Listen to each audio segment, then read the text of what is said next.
नमस्कार, आप देख रहे हैं इंडिया न्यूज हरियाणा। आपके साथ मैं हूं प्रिया सिन्हा। ये देख लेते हैं 100 बड़ी खबरें फटाफट अंदाज में। सीएम मनोहर लाल ने बड़ौदा उपचुनाव को लेकर प्रेस कॉन्फ्रेंस की। इस दौरान उपचुनाव को लेकर सीएम ने कहा कि बीजेपी जेजेपी गठबंधन मिलकर बीजेपी के निशान पर चुनाव लड़ेगा।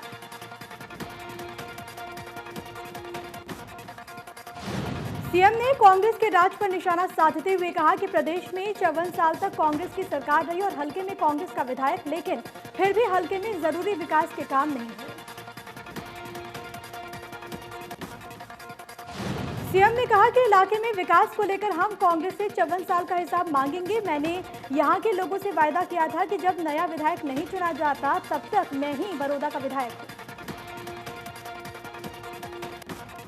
हमारी सरकार ने बड़ौदा में हाल के दिनों में कई काम करवाए। हम यहां के लोगों को बताएंगे कि एक विधायक कैसा होना चाहिए। बड़ौदा में 4 साल के लिए काम कराने वाला विधायक हो। सीएम ने कहा कि सरकार ने कोई आउट ऑफ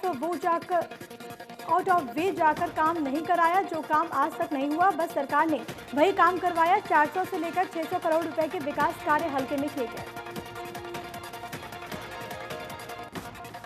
सीएम ने कहा कि हमने हल्के में 2 कॉलेज राइस मिल खोलने की घोषणा की है। हमने जो कहा कि वो पूरा किया है। ये रिकॉर्ड रहा है। 2500 करोड़ से बनने वाले हाईवे का काम शुरू हो चुका है। वहीं कुंडली अमृतसर जाने वाला हाईवे भी जल्द बनेगा। सीएम ने कहा कि कांग्रेस हमेशा हवा बनाने वाली पार्टी रही। उन्होंने इशारों में ये भी कहा कि लुटियन में रहने वाले लूट की ही बात करते हैं। 15 दिन तक कांग्रेस ने किसानों को बरगलाया, लेकिन बीजेपी की ट्रैक्टर रैली से कांग्रेस को जवाब मिल गया। सीएम ने कहा कि कांग्रेस शासित राजस्थान में 1300 रुपए क्विंटल बाजरा बिक रहा है। हरियाणा में 2150 प्रति क्विंटल बाजरा खरीद रहे हैं। हर किसान मेरी फसल मेरा ब्यौरा पोर्टल के जरिए अपना रजिस्ट्रेशन करा सकता है। सीएम ने कहा कि हम किसानों की भलाई और दोगुनी आमदनी के लिए जरूरी कदम उठा रहे हैं। जल्द ही 70 लाख हेक्टेयर जमीन पर फसल का रिकॉर्ड तैयार किया जाएगा, जिसमें बंजर भूमि का भी लेखा जोखा होगा। सीएम ने कहा कि कांग्रेस पीएम मोदी के हर काम का डर दिखाती है। कांग्रेस पाकिस्तान पर एक्शन लेने में आज तक डरती रही। हमने 20 सैनिकों के बदले चीन के 40 से 50 सैनिक मार गिराए। सीएम ने कहा कि कांग्रेस छोटी छोटी बात पर बवाल करती है। सीएम ने यह भी कहा कि हाथरस की घटना षड्यंत्र निकली। उन्होंने कहा कि हांसी की फर्जी लूट वाली घटना पर हरियाणा में भी ऐसा ही बवाल किया गया। सीएम ने कहा कि कांग्रेस जातिवाद की राजनीति करती है, जबकि हमारा नारा हरियाणा एक हरियाणवी एक का रहा है। सीएम ने चुनावी रणनीति पर बोलते हुए कहा कि बड़ी बड़ी सभाओं की मंजूरी नहीं है, तो हम छोटी सभाएं करेंगे। 1.5 लाख लोगों से संपर्क करना हमारा मकसद रहेगा। साथ ही साथ हम घर घर जाकर चुनाव प्रचार भी करेंगे। पूर्व सीएम भूपेंद्र हुड्डा ने कहा कि प्रदेश आज बेरोजगारी में नंबर 1 पर है। सरकार हर मोर्चे पर विफल है। हर वर्ग सरकार से परेशान है। फसल खरीद को लेकर पूर्व सीएम ने कहा कि एमएसपी पर धान, बाजरा और मक्का नहीं बिक रहा। सड़क पर किसान पिट रहा है। मंडी में फसल पिट रही है। किसानों को धक्के खाने पड़ रहे हैं। फसलों के अवशेष न जलाने को लेकर किसान जागरूक होते हुए नजर आ रहे हैं। अंबाला के 2 गांवों में फसल की कटाई के बाद बेलर मशीन से बंडल बनाकर मिल्स में बेचा जा रहा है। किसानों के इस कदम से पर्यावरण को नुकसान नहीं हो रहा, तो वहीं किसान अब कमाई भी करने लगे हैं। 2 गांवों के किसान बिल्कुल भी फसल के अवशेषों को आग के हवाले नहीं कर रहे। दोनों गांव अंबाला के आदर्श गांव हैं। दोनों गांव के अंदर 1000 एकड़ खेती की जमीन है। किसानों को यह आइडिया कृषि विभाग के डेप्यूटी डायरेक्टर गिरीश नागपाल ने दिया था। किसानों का ये कहना है कि अब उन्हें कम मेहनत करनी पड़ रही है। पहले उन्हें काफी डीजल खर्च करना पड़ता था। अवशेषों को जलाने से लेकर अगली फसल लगाने तक अब खर्च कम होगा। उन्हें पराली के पैसे भी मिलेंगे।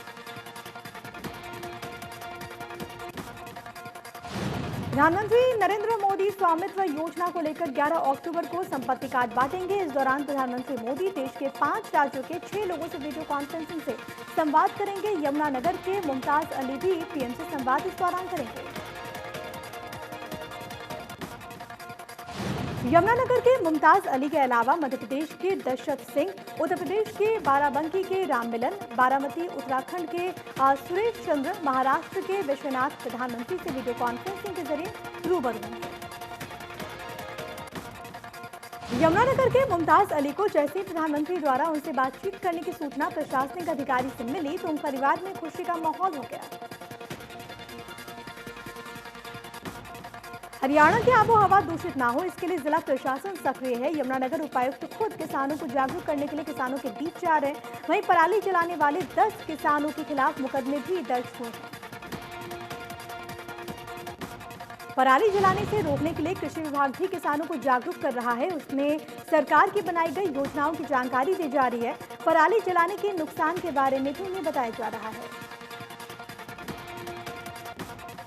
पराली जलाने की घटनाओं को लेकर डीसी ने कहा कि इससे वातावरण दूषित हो रहा है। इस बार किसानों को लगातार समझाया जा रहा है। उन्होंने ये भी कहा कि कुछ किसानों ने गलती से पराली जलाने का काम किया, इसलिए उनके खिलाफ मुकदमे दर्ज कराए गए।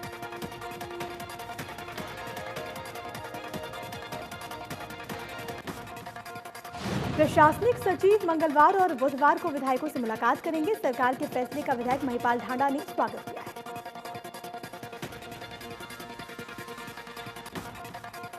विधायक महिपाल ढांडा ने कहा है कि मुख्यमंत्री का बहुत अहम फैसला है, स्वागत योग्य है। कोई विधायक इतनी दूर से जाए और कोई अधिकारी ना बैठा पाएंगे तो काम अटक जाता है। विधायक ने यह भी कहा कि मैंने और कई विधायकों ने पिछले हफ्ते मुख्यमंत्री से निवेदन किया था कि आप एक बार अधिकारियों को निर्देश दें। सराहनीय कदम है मुख्यमंत्री की, इसके लिए जितनी तारीफ की जाए वो कम है। वहीं राहुल गांधी पर निशाना साधते हुए महिपाल ढांडा ने कहा कि राहुल गांधी की खेती बचाओ यात्रा एक ढकोसला थी, कांग्रेसियों का खेत से क्या संबंध।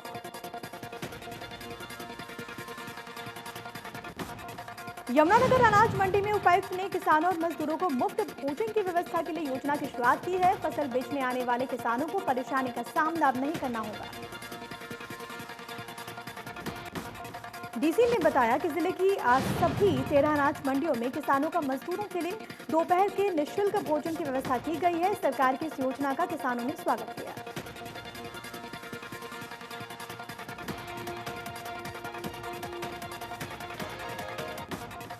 किसानों का कहना है कि जब वो अपनी फसलें लेकर आते हैं तो उन्हें भोजन के लिए इधर उधर भटकना पड़ता था। अब सरकार ने निःशुल्क भोजन की व्यवस्था कर दी है। ये सरकार की अच्छी पहल है।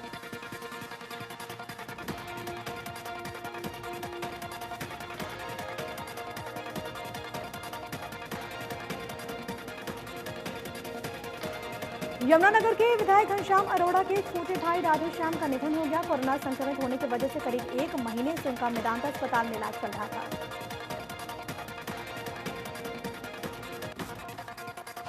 विधायक घनश्याम के छोटे भाई के निधन पर शिक्षा मंत्री कंवरपाल ने कहा कि पूरा बीजेपी परिवार इस घड़ी में विधायक के साथ है।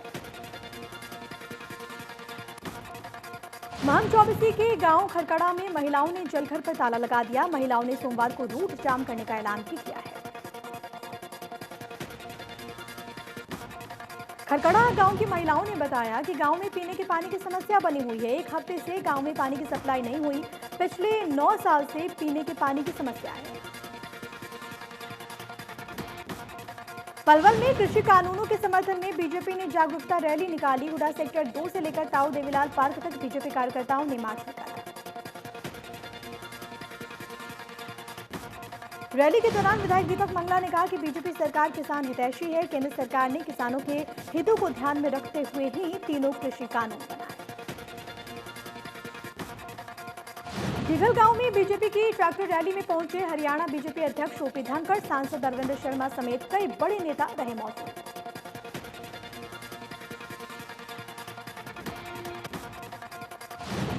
कालांवाली अनाज मंडी में मजदूर हड़ताल पर हैं, जिसकी वजह से सोमवार से मंडी बंद रहेगी। केंद्र सरकार के कृषि कानूनों के विरोध में मजदूरों की हड़ताल। कालांवाली के उपमंडल अधिकारी निर्मल नागर की ओर से भरोसे के बाद मामला शांत हो गया था, लेकिन शुक्रवार शाम को फिर से मजदूर धरने पर बैठ गए। फरीदाबाद जिले के 26 गांवों को नगर निगम में शामिल करने का विरोध लगातार जारी है और इसको लेकर बीजेपी नेता सोहनपाल शोकर को गांव वालों ने ज्ञापन सौंपा। गांव वालों ने मांग की है कि वो इसमें उनकी मदद करें, इन गांवों को निगम क्षेत्र में जाने से रोका जाए।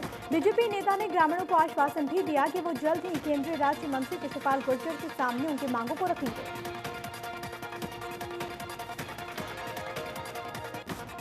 वहीं फरीदाबाद में मिर्जापुर गांव के इलाके में नगर निगम के कूड़ा डंपिंग स्टेशन बनाने का ग्रामीणों ने विरोध किया है। गांव वासियों ने कैबिनेट मंत्री मूलचंद शर्मा से मुलाकात की, कहा कि गांव को किसी भी कीमत पर विषैला नहीं होने दिया जाएगा। कैबिनेट मंत्री मूलचंद शर्मा ने ग्रामीणों को आश्वासन दिया है कि वो इस बारे में अधिकारियों से बातचीत कर मामले पर संज्ञान लेंगे।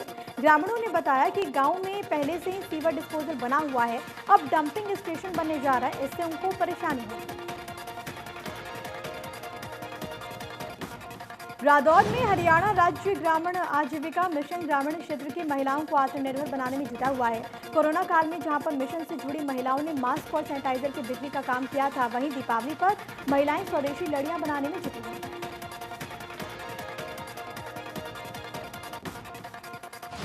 समूह के खंड प्रबंधक ने बताया कि समूह से जुड़ी करीब 30 महिलाएं स्वदेशी लड़ियां बनाने में जुटी हुई हैं। लड़ी पूरी तरीके से स्वदेशी सामान से बनाई जाएगी। अभी करीब 1000 लड़ियां बनाने का सामान मंगवाया गया है। हरियाणा राज्य बाल कल्याण परिषद राज्य स्तरीय बाल महोत्सव का ऑनलाइन आयोजन कर रहा है। ऑनलाइन प्रतियोगिताओं का सिरसा के बाल भवन में उपायुक्त रमेश चंद्र ने शुभारंभ किया। 23 तरह की प्रतियोगिताओं के लिए उम्र के अनुसार 4 कैटेगरी रखी गई है। इन प्रतियोगिताओं में प्रतिभागियों को 41 कैटेगरी के लिए वीडियो अपलोड करना होगा, 30 के लिए फोटो अपलोड करनी होगी। टोहाना में प्रदेश के सबसे पहले मोदी खाना यानी कि सस्ती दवा की दुकान का शुभारंभ हुआ। गुरु नानक देव जी के आदर्श से प्रेरणा लेकर सस्ती दवा की दुकान को शुरू किया गया। इससे पहले पंजाब में इस तरह की दुकानें हैं। एसडीएम ने मोदी खाने का निरीक्षण किया, कहा कि इससे क्षेत्र के सैकड़ों व्यक्तियों को फायदा होगा। सस्ती दवा की सुविधा सभी को उपलब्ध हो पाएगी। नीसा से संबंधित federation of private school association ने अंबाला में प्रेस कॉन्फ्रेंस करते हुए सरकार को चेतावनी दी है कि सरकार अगर निजी स्कूल की मांगे नहीं मानती है तो उन्हें मजबूरन सड़कों पर उतरना पड़ेगा। स्कूल एसोसिएशन ने ऐसे स्कूल्स को भी चेतावनी दी जो कि बच्चों से बसेस ना चलने के दौरान भी पैसे मांग रहे हैं। एसोसिएशन ने निजी स्कूल के टीचर्स के कोरोना टेस्ट की फीस देने के फैसले को भी वापस लेने की मांग सरकार से की। नूंह में सस्ते दामों में जमीन बेचने का झांसा देकर अवैध कॉलोनी काट रहे भू माफिया से जिला प्रशासन सख्ती से निपटने जा रहा है। जिले भर में जहां पर भी अवैध कॉलोनीज काटी जा रही है, उन्हें चिन्हित करते हुए जल्दी कानूनी कार्रवाई की जाएगी।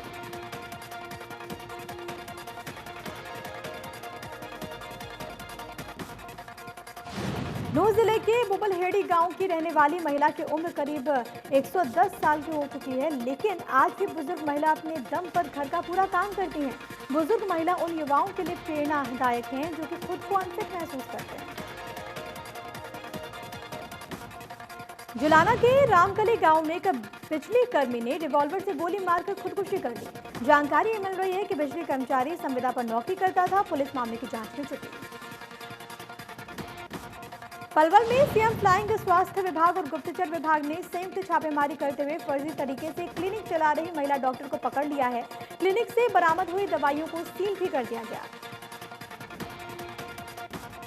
सोहना पुलिस ने कोल्ड ड्रिंक में नशीला पदार्थ पिलाकर महिला के साथ दुष्कर्म करने वाले एक मुख्य आरोपी को गिरफ्तार कर लिया है। आरोपी का दूसरा साथी भागने में सफल रहा।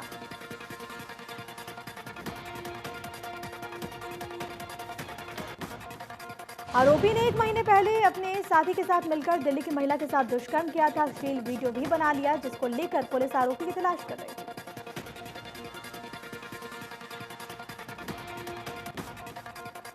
वहीं फरीदाबाद में अवैध तरीके से लाई जा रही शराब की गाड़ी को पुलिस ने काबू कर लिया। कैंटर में लगभग 900 पेटियां देसी शराब लाई जा रही थी। पुलिस ने गाड़ी चालक को किया गिरफ्तार।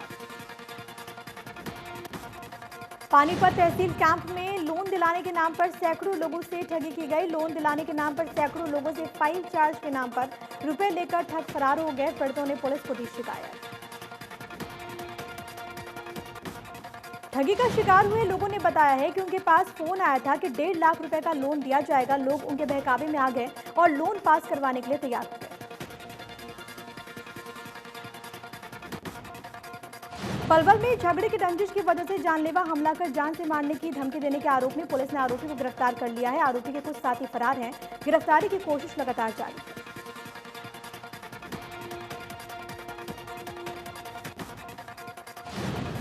गुरुग्राम में सेक्टर 40 क्राइम यूनिट ने 10,000 का इनामी बदमाश पकड़ लिया। बदमाश हत्या, लूट, डकैती, चोरी जैसी लगभग 2 दर्जन से ज्यादा वारदातों को अंजाम दे चुका है। पिछले 15 साल से सक्रिय था।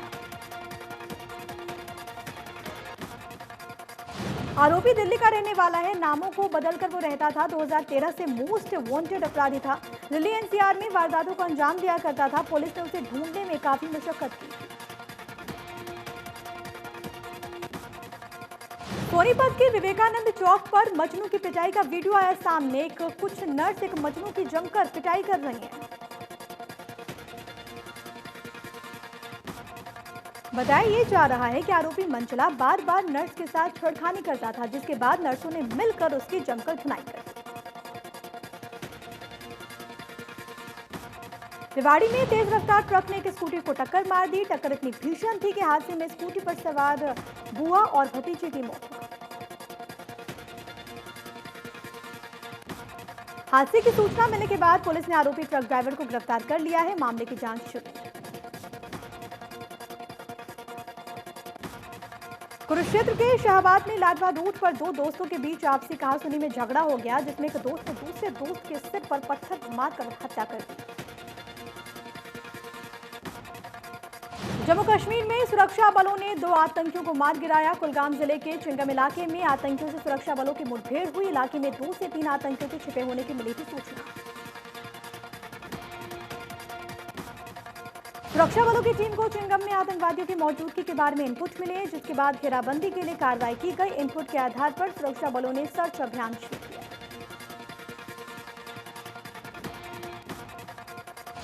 हरियाणा में 1,250 नए मामले आए सामने। 1,39,932 कुल बीमार। 10,830 केस एक्टिव। एक दिन में 14 मरीजों की मौत। नूह में पिछले 24 घंटे में 5 नए मामले आए सामने। 12 मरीज हुए डिस्चार्ज। जिले में अब 37 केस एक्टिव। 1,161 मामले मिल चुके हैं। 1100 मरीज हो चुके हैं ठीक। करनाल में उन लोगों को डीसी ने लघु सचिवालय सभागार में सम्मानित किया जिन्होंने कोरोना को मात देकर जीत हासिल की। दूसरों की जान बचाने के लिए प्लाज्मा दान करने का काम किया। प्लाज्मा दान करने वाले लोगों ने कहा कि डीसी ने उनको सम्मानित किया, जिससे दूसरों को भी प्रेरणा मिलेगी। जिन लोगों ने कोरोना को मात दी है वो प्लाज्मा डोनेट जरूर करें ताकि दूसरों की जान बचाई जा सके। नूह के सामान्य अस्पताल में विश्व मानसिक दिवस मनाया गया, जबकि सिविल सर्जन ने कहा कि स्वास्थ्य विभाग स्कूलों के अलावा आंगनबाड़ी आदि में मानसिक रोगों के बारे में लोगों को जागरूक कर रहा है और समय पर इलाज कराने की सलाह भी देता है। देश में 73,220 नए मामले आए सामने। 24 घंटे में 82,292 मरीज हो चुके हैं ठीक। एक दिन में 929 मरीजों की मौत। देश में 69,77,000 से ज्यादा कुल कोरोना के मामले। 8,82,997 एक्टिव केस। 1,07,000 से ज्यादा मरीजों ने जान गंवाई। महाराष्ट्र में 12,000 से ज्यादा नए मामले। 15 लाख के पार संक्रमितों का आंकड़ा। 2,36,000 से ज्यादा केस एक्टिव। एक दिन में 302 मौत।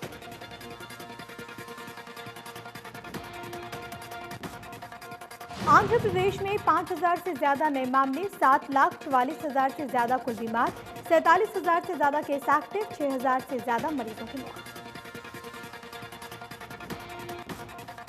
कर्नाटक में 10,913 नए मामले आए सामने। 6,90,269 कुल बीमार। 1,18,851 केस एक्टिव। एक दिन में 114 मरीजों ने जान गंवाई। वहीं तमिलनाडु में 5,000 से ज्यादा नए मामले रिपोर्ट हुए। 6,46,128 कुल बीमारों की संख्या हो चुकी है। 44,197 केस एक्टिव।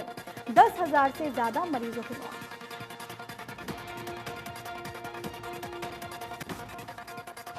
यूपी में 3,000 से ज्यादा नए मामले आए सामने। 4,30,666 कुल संक्रमित केस। 41,287 active case. एक दिन में 48 मरीजों की मौत।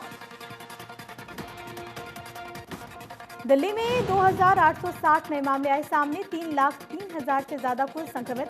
21,955 केस एक्टिव। एक दिन में 39 मौत। राजस्थान में 2,180 नए मामले आए सामने। 1,54,785 कुल बीमार। 21,398 केस एक्टिव। एक दिन में 16 मरीजों की मौत।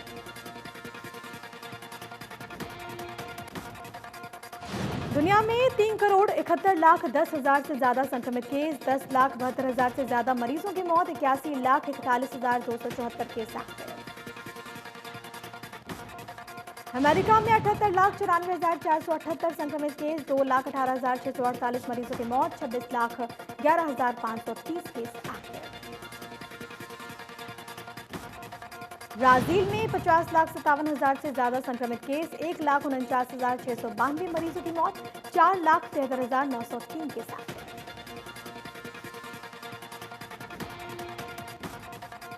अक्षय कुमार और कियारा आडवाणी स्टारर फिल्म लक्ष्मी बम का ट्रेलर रिलीज हो चुका है। फिल्म एक हॉरर कॉमेडी पर बेस्ड होगी, क्योंकि साउथ की फिल्म कंचना का हिंदी रीमेक है, जिसे साउथ के एक्टर राघव लॉरेंस डायरेक्ट कर रहे हैं।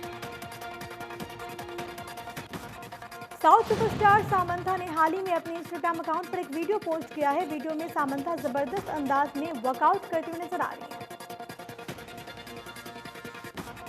सलमान खान की अपकमिंग फिल्म राधे की शूटिंग एक बार फिर से शुरू हो चुकी है। कोरोना की वजह से फिल्म का शूटिंग को बीच में रोक दिया गया था। अब अनलॉक के चलते फिल्म की शूटिंग फिर से शुरू हो गई है। फिल्म के सेट से एक वीडियो वायरल हुआ, जिसे सलमान ने अपने यूट्यूब चैनल पर शेयर किया। बॉलीवुड एक्टर सुशांत सिंह राजपूत की आखिरी फिल्म दिल बेचारा सिनेमाघरों में रिलीज हो सकती है। फिल्म को डिज्नी प्लस हॉटस्टार पर रिलीज किया जा चुका है, जिसे दर्शकों का जबरदस्त रिस्पॉन्स मिला था।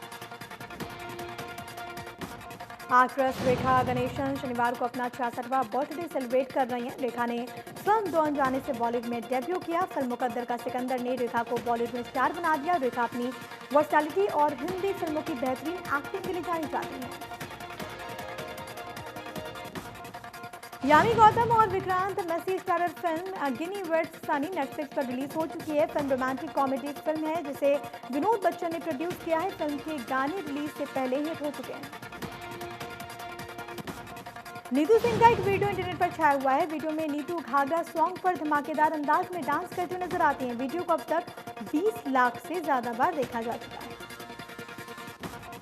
ऋचा चड्ढा ने पायल घोष पर मानहानि के केस में उन्हें जीत मिली है। ऋचा चड्ढा ने अपने इंस्टाग्राम अकाउंट पर बॉम्बे हाईकोर्ट के फैसले की कॉपी को शेयर करते हुए पोस्ट में लिखा, सत्यमेव जयते। पायल घोष ने डायरेक्टर अनुराग कश्यप पर यौन शोषण का आरोप लगाते हुए एक्ट्रेस ऋचा चड्ढा के नाम का जिक्र किया था।